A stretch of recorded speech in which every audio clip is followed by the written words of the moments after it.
തലസ്ഥാന നഗരത്തെ ഭക്തിസാന്ദ്രമാക്കി ആറ്റുകാൽ പൊങ്കാല. ലക്ഷക്കണക്കിന് ഭക്തരാണ് ആറ്റുകാൽ അമ്മയ്ക്ക് പൊങ്കാല അർപ്പിച്ചത്.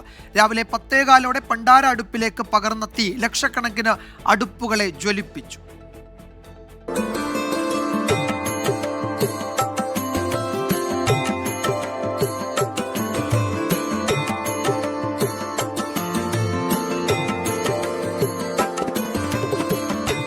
പൊങ്കാലയുടെ പുണ്യം തേടി സർവ്വതും ആറ്റുകാലമ്മയ്ക്ക് സമർപ്പിച്ച പകൽ നേരം.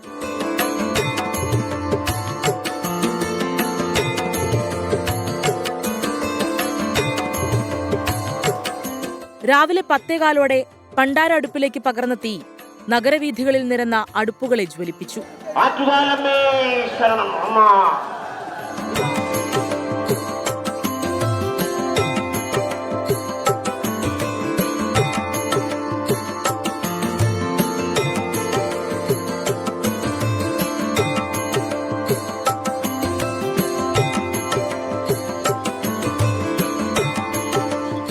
തീർത്ഥം തളിക്കാൻ 300-ലേറെ ശാന്തിക്കാർ.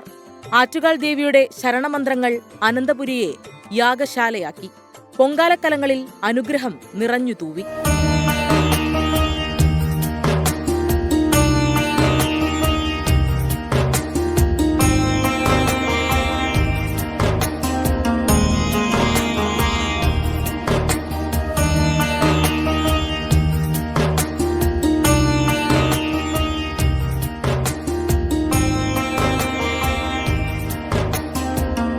ശർക്കര പായസമാണ് പ്രധാന നിവേദ്യം.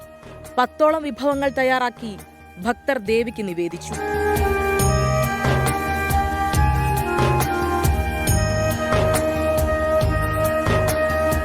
ഇന്ന് രാത്രിയാണ് മണക്കാട് ധർമ്മശാസ്താ ക്ഷേത്രത്തിലേക്ക് ദേവിയുടെ എഴുന്നള്ളത്ത്.